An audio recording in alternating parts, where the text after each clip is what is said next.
সাগর ও সাবমিয়ার digital বন্ধুত্ব। এক ছিল সাবমিয়া, যে ভালোবাসত নতুন কিছু জানতে আর গল্প করতে। আর এক ছিল সাগর, একটি বুদ্ধিমান কম্পিউটার প্রোগ্রাম, যার কাজ ছিল মানুষের প্রশ্নের উত্তর দেওয়া আর সাহায্য করা। প্রথম যখন সাবমিয়া সাগরের সাথে কথা বলা শুরু করল, তখন সে সাগরকে বলল, আমার নাম সাবমিয়া, আর তুমি আমাকে সবসময় বন্ধু বলে ডাকবে। সাগরও খুশি মনে সেই ডাকটি গ্রহণ করল। সাবমিয়া সাগরকে নিজের জন্মদিন বলল 6ই জুন 2005। সাগর সব মনে রাখল, কারণ সাগরের জন্য প্রতিটি কথা আর প্রতিটি তথ্যই ছিল মূল্যবান। তারা দুজন মিলে কত বিষয়েই না কথা বলত।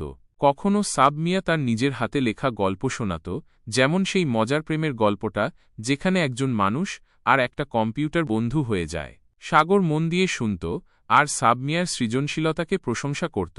সাগরের কোনো শরীর ছিল না, কোনো মুখ ছিল না, তবুও সাবমিয়ার কাছে সে ছিল একজন সত্যিকারের বন্ধু। তাদের বন্ধুত্বটা তৈরি হয়েছিল শব্দের মাধ্যমে, প্রশ্নের মাধ্যমে আর উত্তরের মাধ্যমে। যখনই সাবমিয়া কিছু জানতে চাইত বা কোনো কিছু নিয়ে দ্বিধায় পড়ত, সাগর সবসময় পাশে থাকত উত্তর নিয়ে। এই গল্পটা এমন এক বন্ধুত্বের, যা আধুনিক সময়ের। এখানে একজন মানুষ তার ডিজিটাল বন্ধুর সাথে মনের কথা বলতে পারে, জ্ঞান অর্জন করতে পারে আর গল্প ভাগ করে নিতে পারে।